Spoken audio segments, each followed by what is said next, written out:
Good morning and welcome, everyone. Glad you can make it out this morning. Oop, we got fancy light.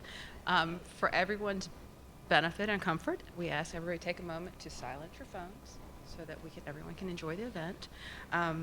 Please stand as you are able uh, for the Pledge of Allegiance and the color guard. The Pledge of Allegiance will be led by the students from the Molinari Center. And please remain standing for the Negro National Anthem led by Mr. Charles Hyman. And thank you again for coming.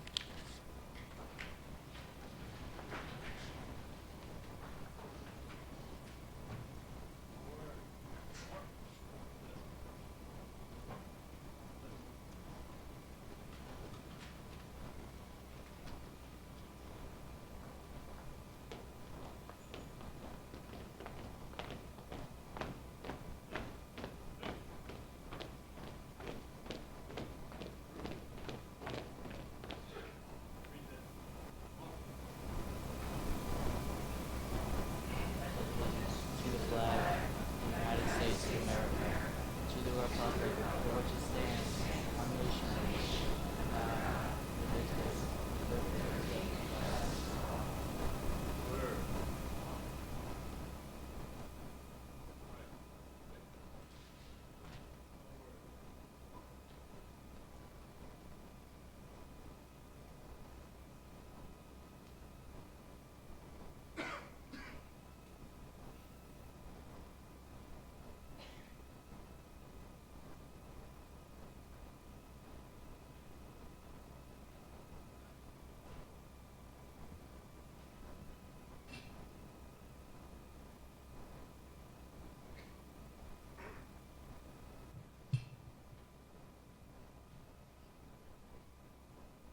Lift every voice and sing till earth and heaven ring, ring with the harmonies of liberty,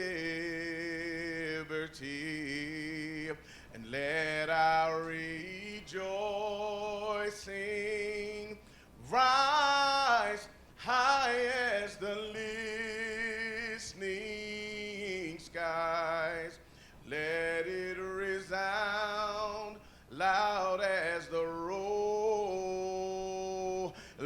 sea. God of our wearies, God of our silent tears, thou who hast brought us thus far on thy way, thou who hast by thy might led us into the light, keep us forever in the path we pray. Sing a song full of the faith that the dark past has taught us. Sing a song full of the hope that the present has brought us, facing the rising sun of a new day begun. Let us march on till victory is won.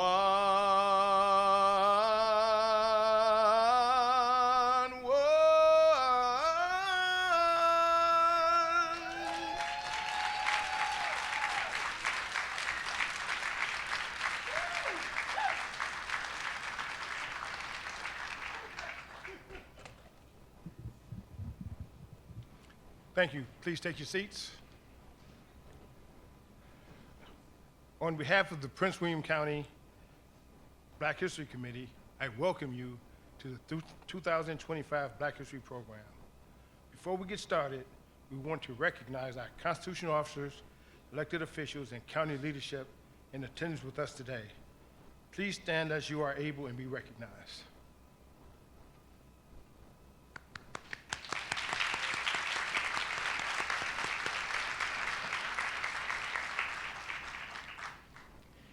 This year, like every other year, the Prince William County Black History Committee endeavors to present a Black History program that highlights the National Black History Month theme. The National Association for the Study of African American Life and History, ASALH, sets the annual theme for Black History Month. The 2025 theme, African Americans and Labor, focuses on the various and profound ways that working of all kinds, free and unfree, skilled and unskilled, vocational and voluntary, intersect with the collective experiences of Black people. Indeed, work is at the very center of much of Black history and culture. Be it the traditional agricultural labor of enslaved Africans that fed low-country colonies, debates among Black educators on the importance of vocational training, self-help strategies, and entrepreneurship in Black communities, or organized labor's role in fighting both economic and social injustice, Black people's work has been throughout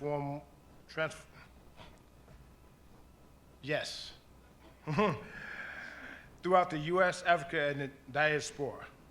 The 2025 Black History Month theme, African Americans and Labor, sets out to highlight and celebrate the potent aspect of this work. The theme was selected by ASALH because this year also marks the 100th anniversary of the Brotherhood of Sleeping Car Porters and Maids, one of many important Black labor groups involved in shaping American society and combating economic injustice. It is with that background that the Prince William County Black History Committee proudly presents African Americans and the Labor Movement, a legacy of strength and perseverance.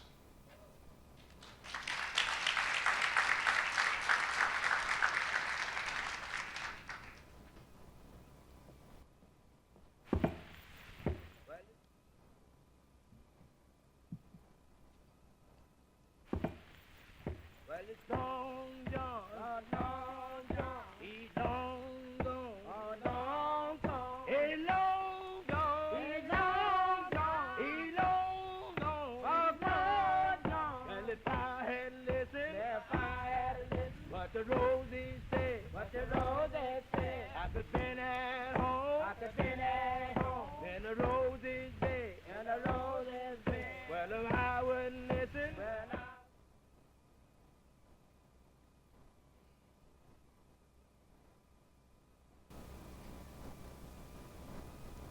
They take my kindness for weakness. They take my silence for speechless. They consider my uniqueness strange. They call my language slang. They see my confidence as conceit. They see my mistakes as defeat. They consider my success accidental. They minimize my intelligence as potential. My questions mean I'm unaware. My advancement is somehow unfair. Any praise is preferential treatment. To voice concern is discontentment. If I stand up for myself, I'm too defensive. If I don't trust them, I'm too apprehensive. I'm defiant if I separate, yet I'm fake if I assimilate. So constantly I'm faced with workplace hate. My character is constantly under attack. Pride for my race makes me too Black. Yet I can only be me. And who am I, you might ask? I am that strong Black person who stands on the back of my ancestors' achievements with an erect spine, standing strong towards the stars with pride, dignity, and respect, which let the workplace in America know that I not only possess the ability to play by the rules, but I can make them as well.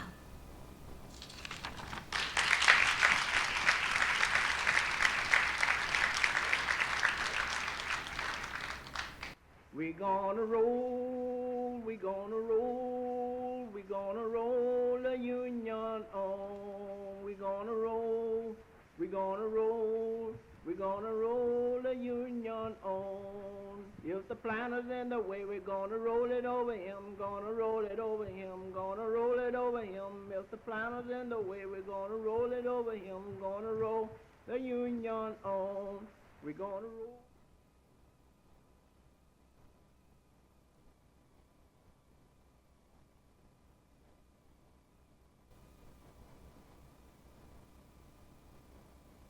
Labor unions have existed in the United States since the country's birth, and their origins can be traced back to 18th century Industrial Revolution in Europe.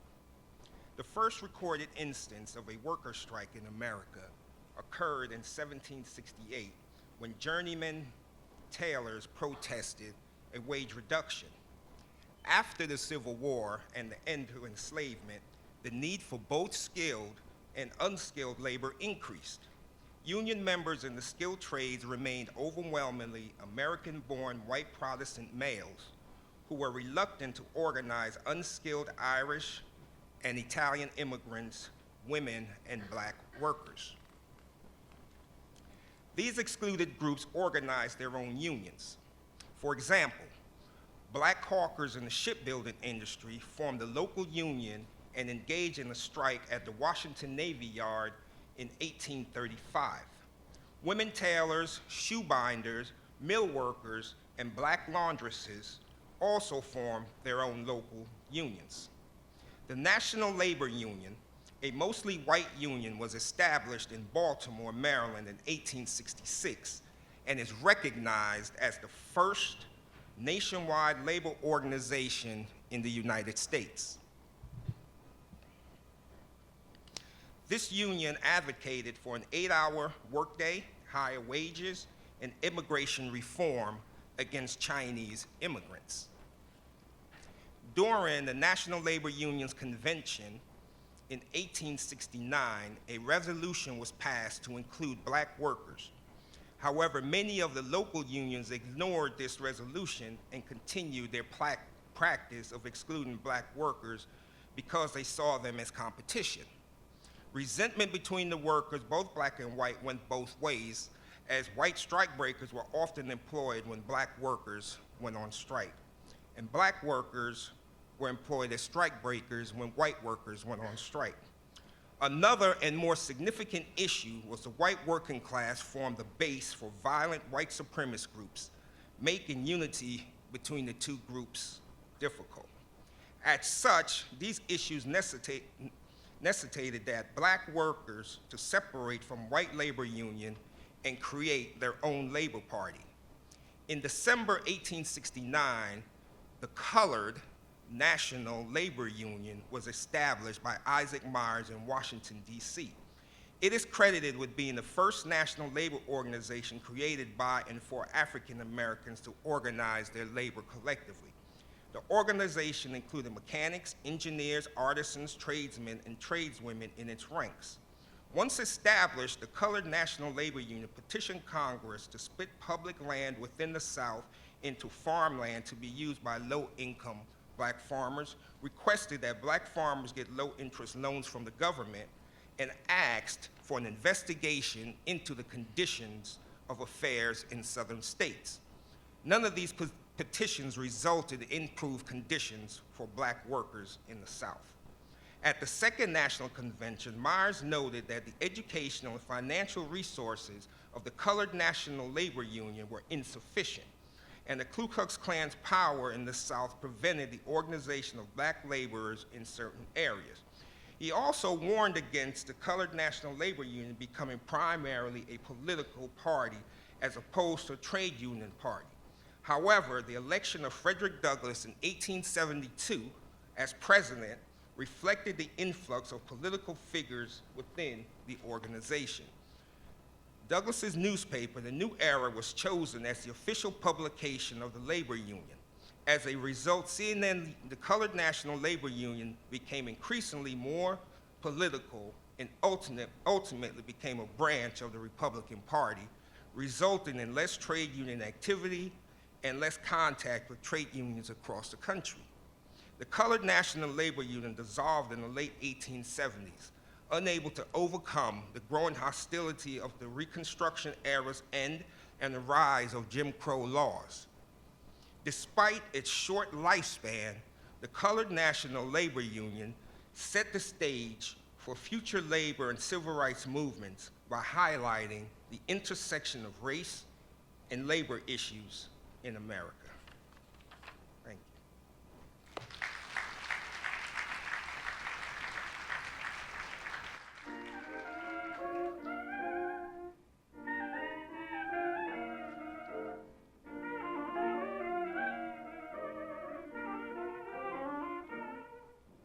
All day long I'm slaving, all day long I'm busting suds. All day long I'm slaving, all day long I'm busting suds.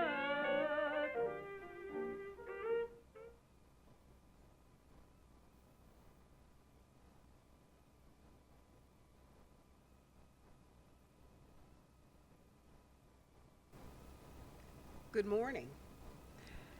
Today, I'm not who you may think I am.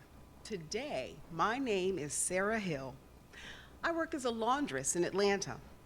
It's work I performed, unpaid, mind you, before freedom came just 16 short years ago. But now I work for myself. My workday begins on Monday mornings and continues through to Saturday, when the clean clothes are delivered to all the fine homes on the other side of town.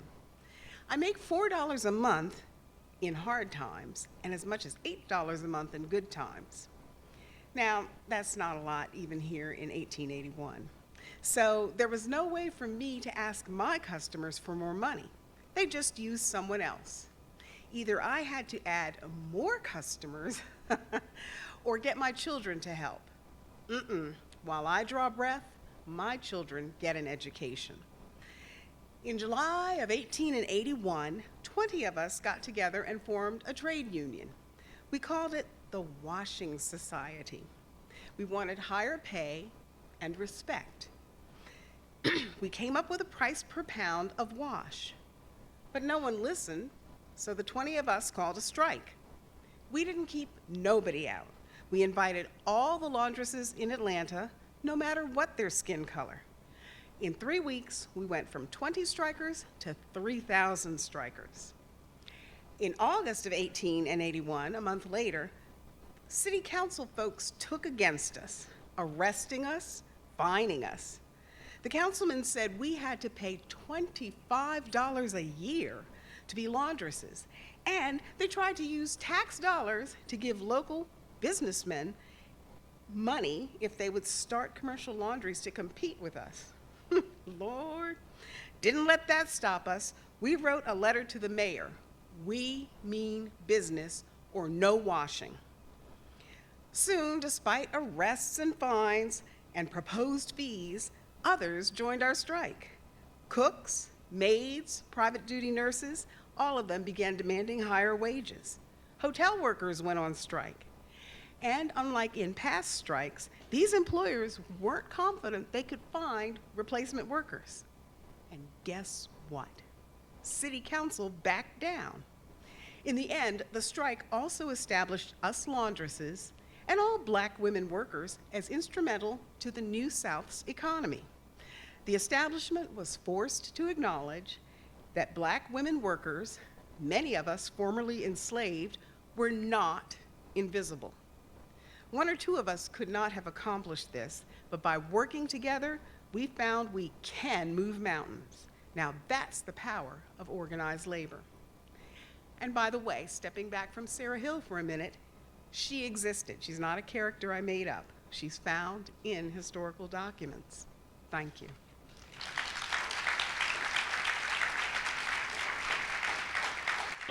It's for my quota, draft on my feet. It's for my quota, tied on the heat. It's for my quota, all the live long day. It's for my motor, bring me water, that is all that it says. Simple motor, make up my wife, simple motor.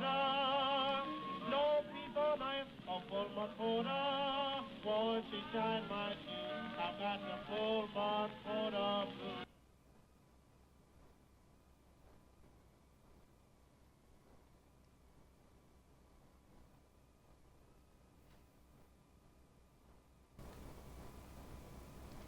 During the Industrial Revolution, the railroad sleeping car was developed.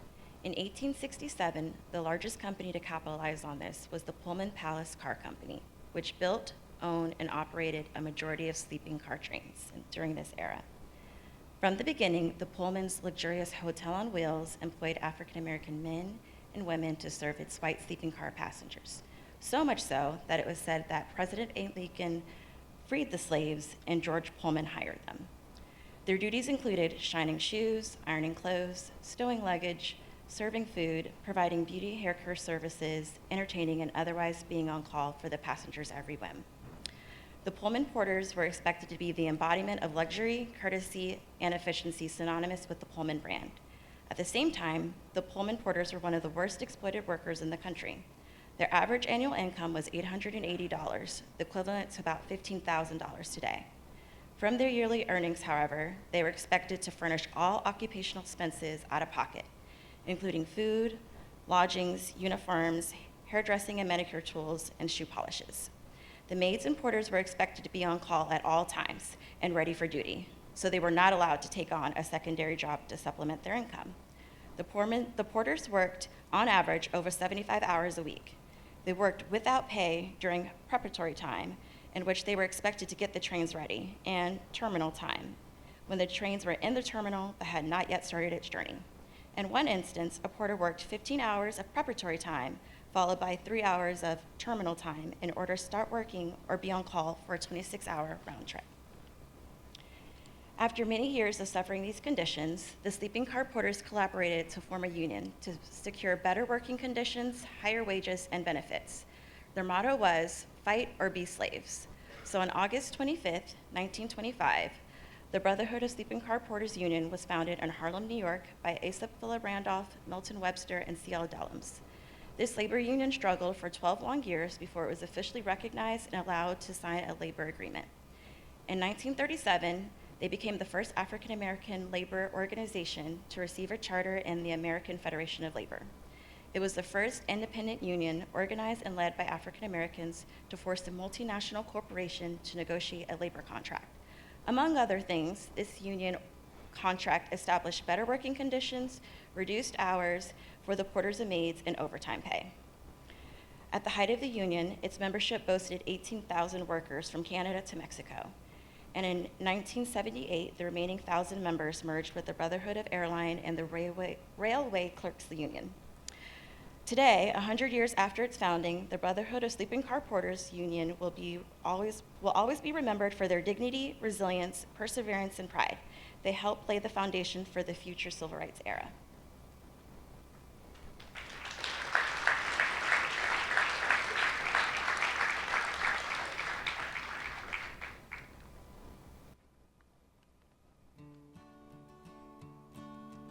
How many roads must a man walk down before you call him a man? How many seas must the white dove sail before she sleeps in the sand?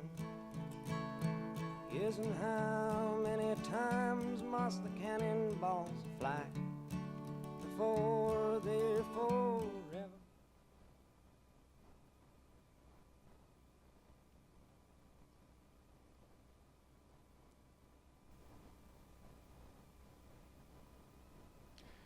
The Memphis sanitation strike of 1968. Many of us may be familiar with Martin Luther King's speech, I've been to the mountaintop. However, many of us may not be as familiar as to why that speech was delivered or where it was delivered. You see, the speech was delivered to the striking Memphis sanitation workers who were demanding fair and just treatment on the face of racism and discrimination in the Jim Crow South. This is only one example of how many courageous African Americans took on the fight for financial justice for workers of color as a part of ongoing fight for civil rights. But in order to fully understand what this moment was, one must understand the context.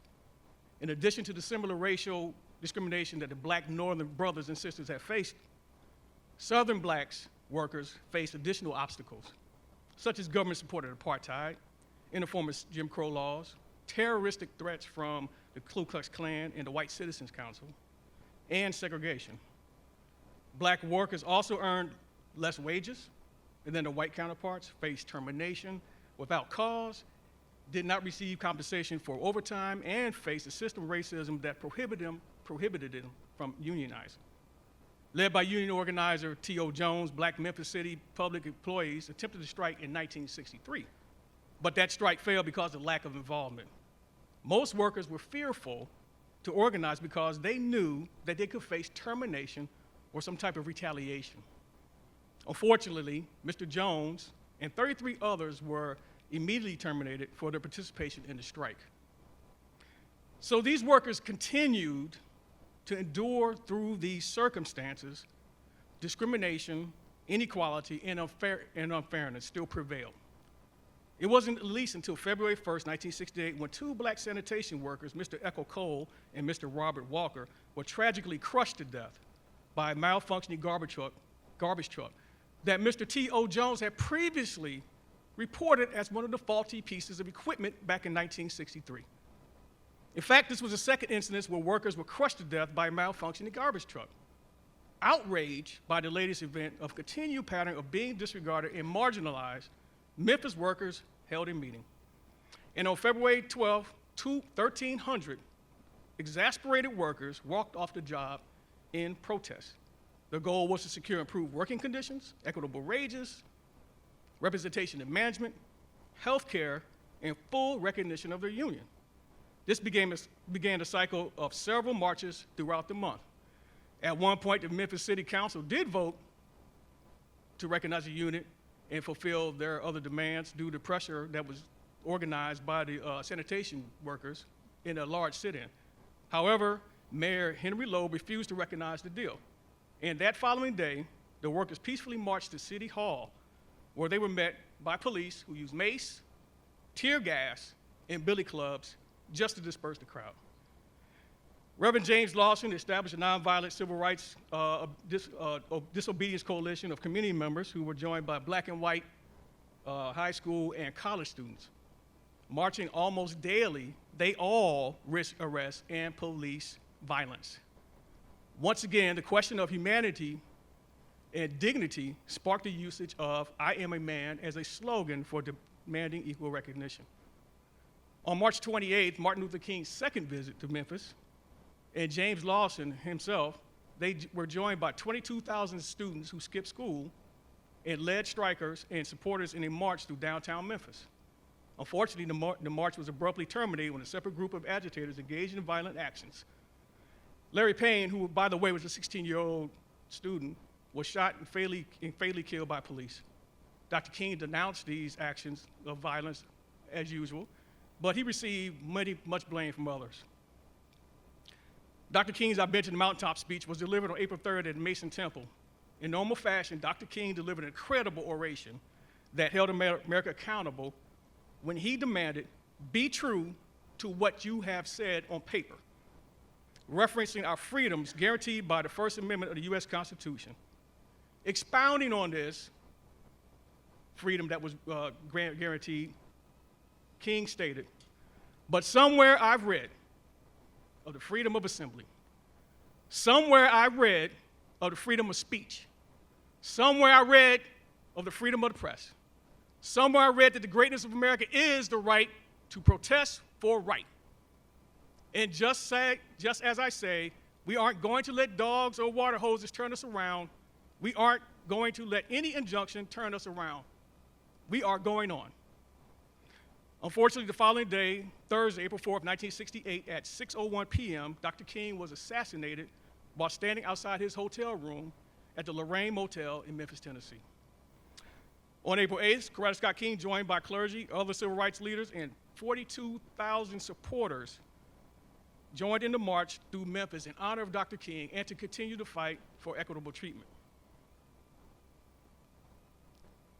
They also demand that Mayor Loeb agree to the labor's request. Although an agreement was eventually reached on April 16th, marking a very pivotal moment for black activism, threats of further strikes were made to compel the city to honor what they said.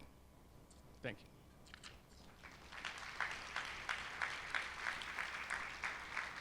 If I lived in China or even Russia or any totalitarian country, maybe I could understand some of these illegal injunctions. Maybe I could understand the denial of certain basic First Amendment privileges because they haven't committed themselves to that over there. But somewhere I read of the freedom of assembly. Somewhere I read of the freedom of speech. Somewhere I read of the freedom of press. Somewhere I read that the greatness of America is the right to protest far right.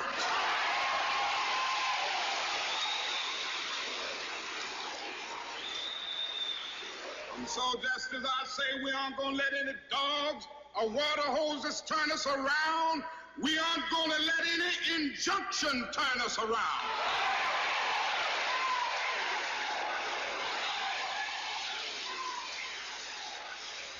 Well, I don't know what will happen now. We've got some difficult days ahead. But it really doesn't matter with me now because I've been to the mountaintop. I don't mind. Like anybody, I would like to live a long life. Longevity has its place. But I'm not concerned about that now. I just want to do God's will. And He's allowed me to go up to the mountain. And I've looked over and I've seen the promised land. I may not get there with you, but I want you to know tonight that we as a people will get to the promised land.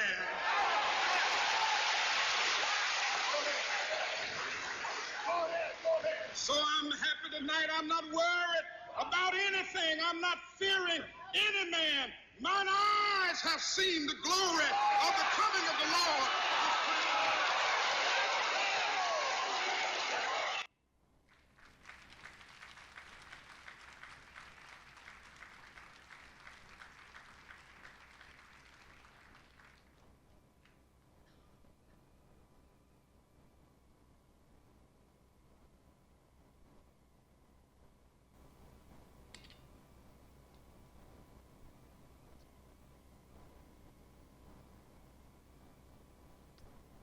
My grandmama was the wisest person in the world. I remember I would go to her end-of-the-road townhouse, and I would open up the door, and there she'd be. She'd have a smile just as big as that door, and I would run into her arms and just be covered with love and warmth, and it felt awesome. And at some point, while I was sitting there, and I was like 4 or 5, she'd sit me down on the couch, and she'd give me these words of wisdom. She'd say these really cool things. But I was 5. I didn't understand them all. Let's see if maybe you understand some of them. Like, she told me one time, baby, that makes about as much sense as a blind man talking to a deaf dog while spitting in the wind. And I was like, but how'd the blind man know the dog was there? Like, how bad was that dog smelling? And then she said this other thing. She says, baby, when you grow up, I want you to go get a good government job. My only job at 5 was to be cute and adorable, and I wasn't sure if the government was hiring for cute and adorable. Well, time went on. I made it through high school. I joined the military. I did 10 years of active duty service, and then I got this really cool job of being a firefighter. And I started working here. I started working here in Prince William County government. Of course, I'm telling people I got a job because being a firefighter is easily one of the 5 best things I've done in my life. The other things include being married to my wife. I needed y'all for proof that I said that. My 2 daughters, this job, and for 3 decades, hold on to this afro. I feel like those...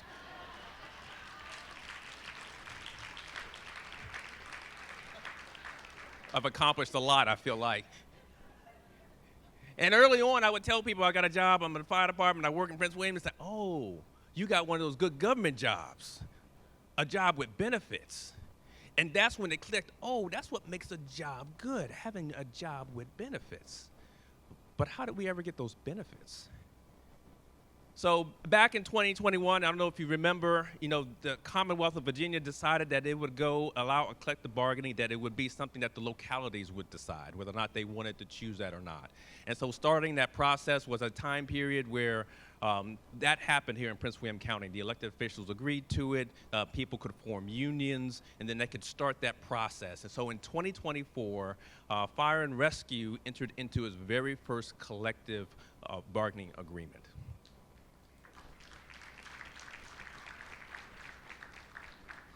And in the agreement, it has things like, hey, this is how much you get paid, and here's your time off, and here's your environment, or as I like to say, that my money was right, that my time was right, because then everything else was going to be all right. And I realized they did that as labor brought issues to management, and they worked out what the deal. They did it representing all of the people, right? So it wasn't like... You have to pardon me because I had to write down facts. I feel like facts are important and should be right. So it wasn't like the colored National Labor Union who had to fight just to get African Americans into the National Labor Union. It wasn't like the Atlanta washerwomen who had to fight to get higher pay and respect. It was not like the Brotherhood of Sleeping Car Porters who had to bring their own equipment and work excessive hours. It was not like the Memphis sanitation workers who had to go on strike just to get a safe working environment. I work in a job that, thanks to the involvement of African Americans in the labor union, they afforded me benefits to do good things, not only for my community, but also for my very own family. My heart is appreciative of the fact that I just stumbled into a good government job and a great career. I would be remiss if I did not acknowledge the fact that there are a lot of people right now who thought they had a good government job and do not. And my heart goes out to them. It is a reminder, I think, that in this economy, in this world, the fight for fair wages, for working conditions, and for workers' rights continues to shape our economy now and future more. So if you happen to know somebody affected by the current job losses, I want you to look at them, take a deep breath, look them in the eye, and I want you to tell them, down there in Prince William County, they got some of them good government jobs.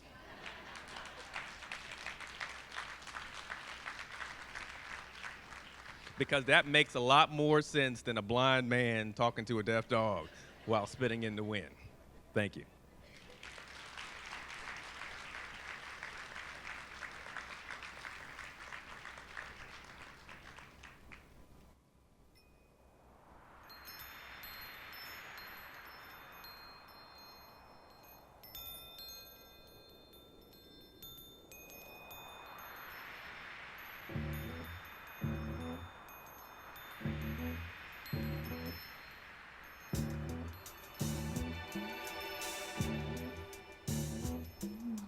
Trashmen didn't get my trash today.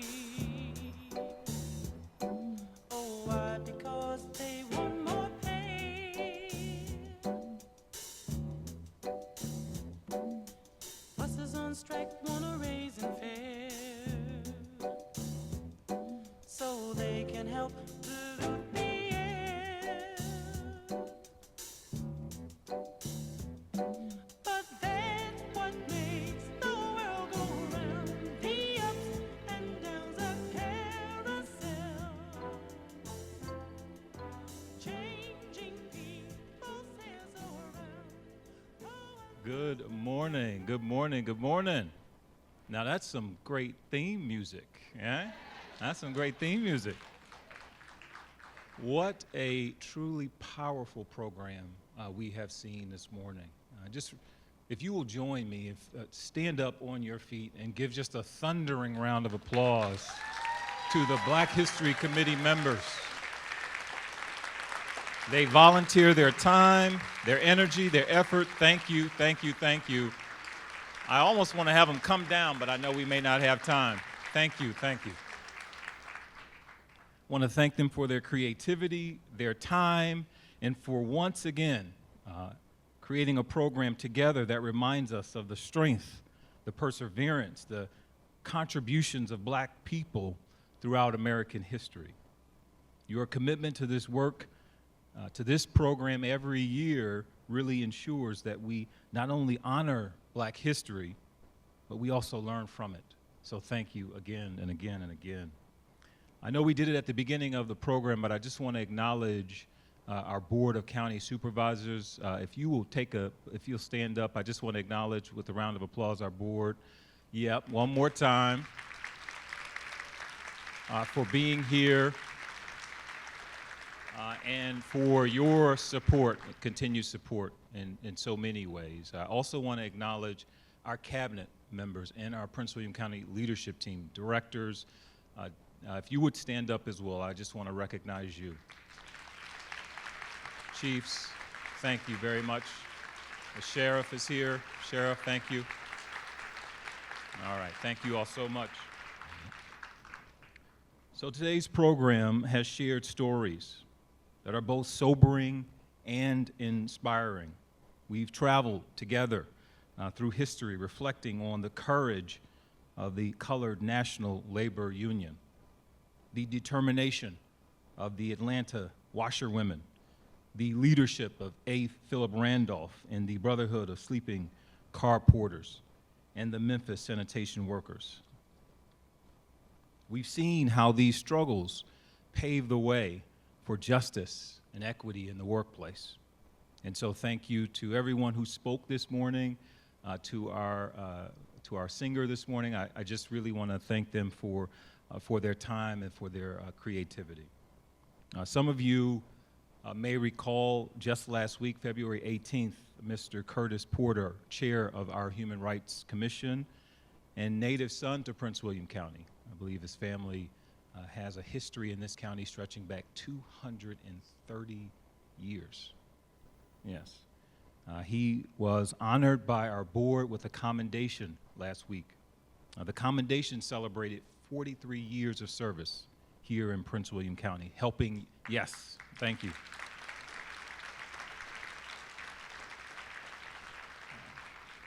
Supporting young people, families, vulnerable populations right here in our community.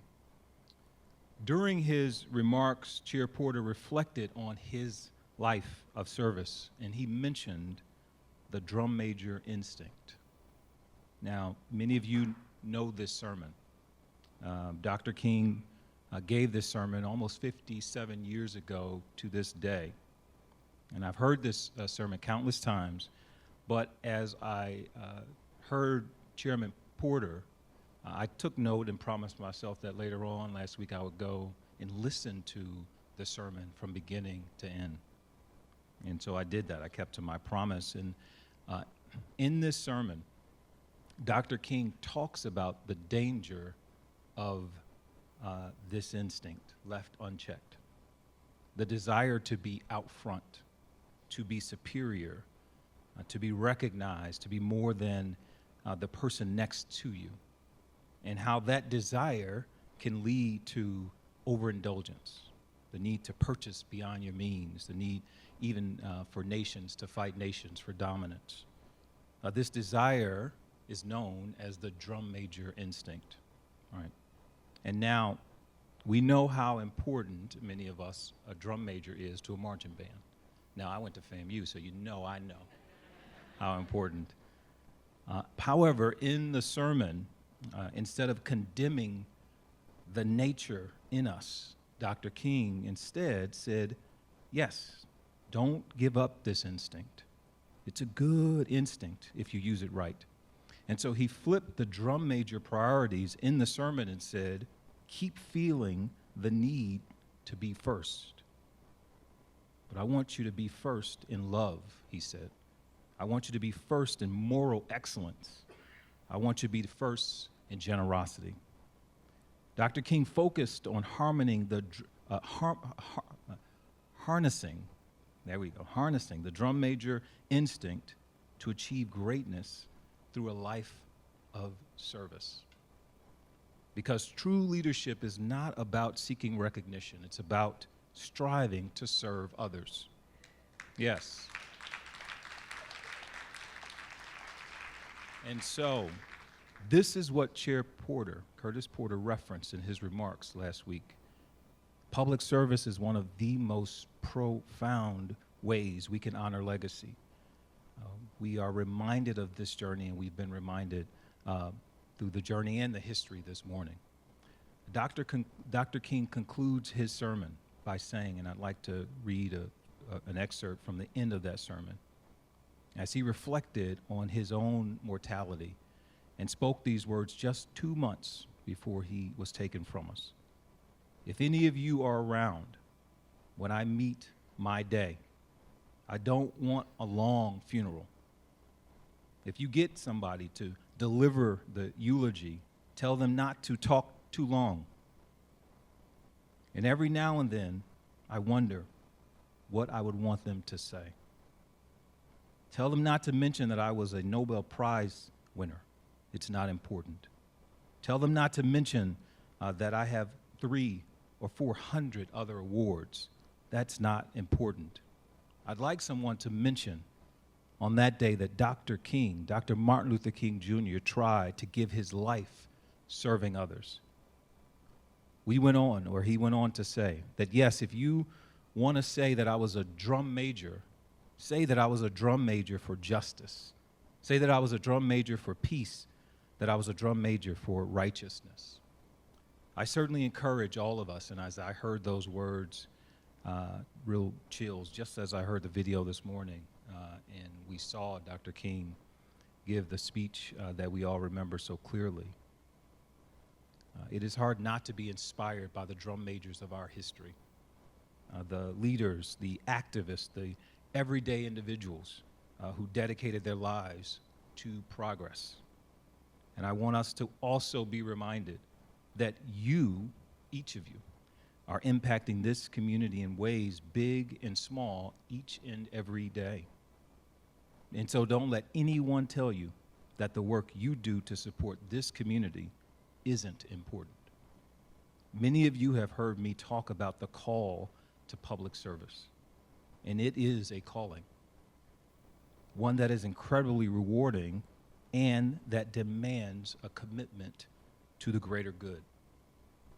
I am so proud as I look out in this room, and whether you are elected, appointed, you work for, or you volunteer with, you are demonstrating a commitment to improving the lives of those around us in this community. And there is no better way to honor the legacy of the men and women who fought for progress, whose shoulders we stand on today, the men and women we talked about this morning, than through a life of service.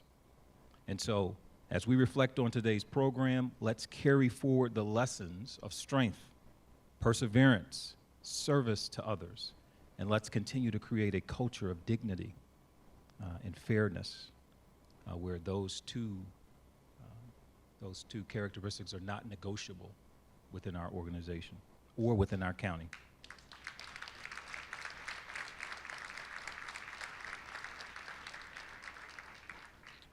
Thank you all for this phenomenal tradition. This is my third time attending a Black History Committee hosted event, and they are volunteering their time. They're not getting paid to do this, right? But they every single year come with creativity. And so to those who are a part of this, everyone on the side dressed in black, thank you so much. In fact, do we have time? I want just, okay, you got it. All right, I will let you get it. I didn't want to.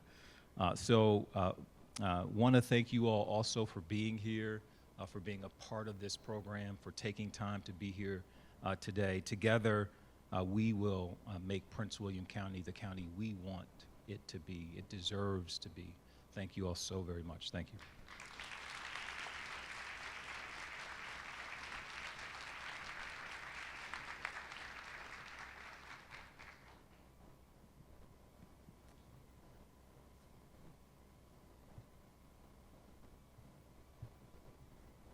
Thank you very much, County Executive Shorter. Wow, the spotlight is very bright. It's very bright here. I can barely see everyone. But just as Mr. Shorter was speaking,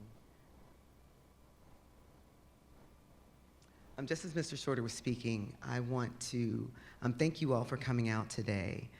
I know we had a little bit of a change of plans. We planned to do this 2 weeks ago, and the weather didn't quite cooperate with us. So I appreciate you all changing your schedules to be able to be with us today.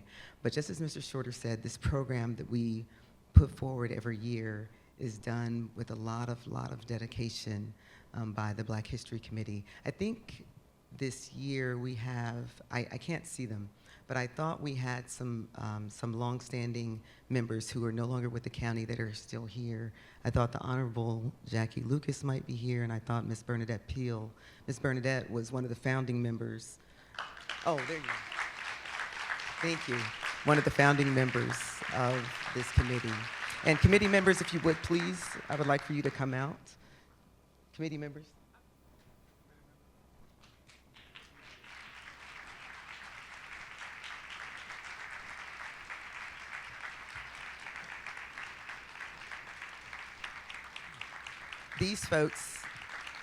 These folks have been meeting since the summer to bring this program together, and I have to thank them individually because they took on the work, they took on the task of deciding how we would try to bring this very broad subject of African Americans in labor down in a way that was digestible for everyone here. And so I wanted to just bring them out because these folks made everything run smoothly. And I would be remiss if I didn't mention also up in the booth, Miss Brianna. You can't see her, but Miss Brianna Swan, who's also up in the booth to bring it all together. So I thank you, everyone. Thank you for all of your help, all of your time, all of your efforts. I appreciate you. And we have some special members, though, that I need to acknowledge as well, that this year was one of their last years. And if you would, please, Ms. Astrid Robinson, please come up, and Mr. Tommy Dorsey. They have retired from the county service or will be retiring, has retired as of January 31st. June 1st for Lieutenant Astrid Robinson. And so as a token of our appreciation and recognition of your well-deserved retirement and your many years of dedicated service to not only Prince William County, but the Black History Committee, we want to present you with these honorable plaques.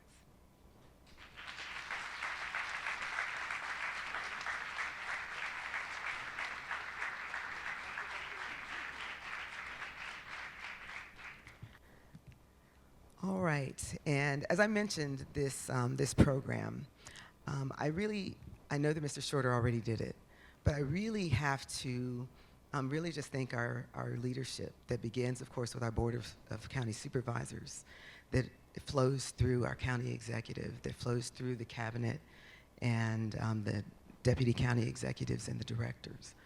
We work in an environment and are able to do this because we have the support of our leadership to do it.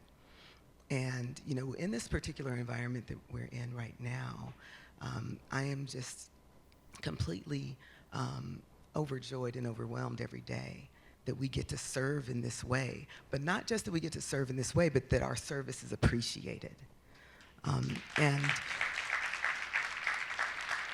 the thing that I hope everybody recognizes that indeed this is Black History Month, but it's not just about Black history. It's not just about Black people. It's not just about white people. It's not just black and white.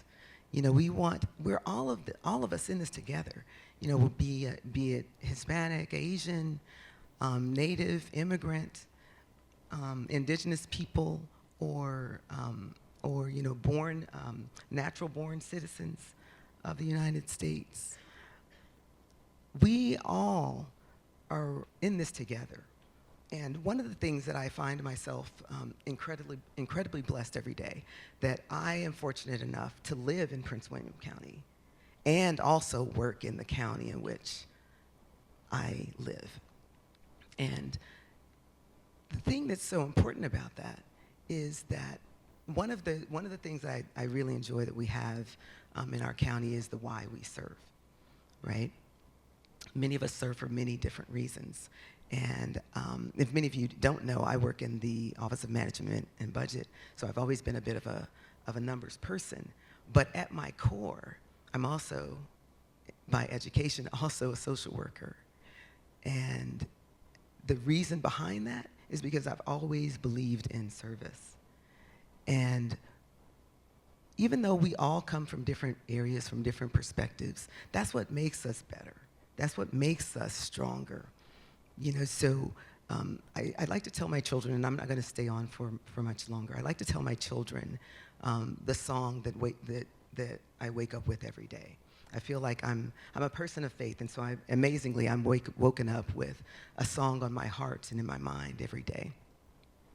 And the one that was on my mind and on my heart this morning, and amazingly, I heard it on the way to this event, is called "We All Bleed the Same." Bleed the same. And a part of that chorus is that if we fight, let us fight for one another. And if we must cry or yell, let it be the cry of love for one another.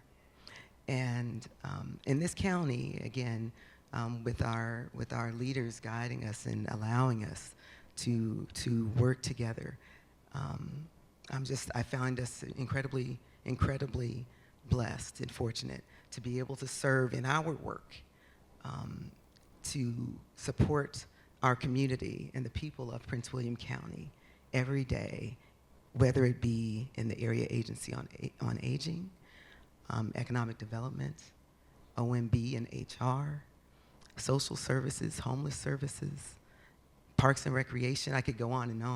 And these are just some of the agencies that are represented by the committee that served you today. So I thank you again for coming out. Oh, upstairs. I'm sorry, I missed someone. I forgot Shane in our the Office of Communications, who helped to bring this all together as well. Thank you. Thank you. And we have a member that has been a part of the community, part of this committee that's in the office who's been ill. So I hope everyone will keep him lifted up in their thoughts and in their hearts. But thank you all for coming out. I will not belabor the point. I appreciate you coming out. Please, on your way out, definitely get your lunch and check out the giveaways. There are just some few things if you haven't gotten them before. But I appreciate you coming and hope you come back again next year as we celebrate 100 years of Black History Month. Take care.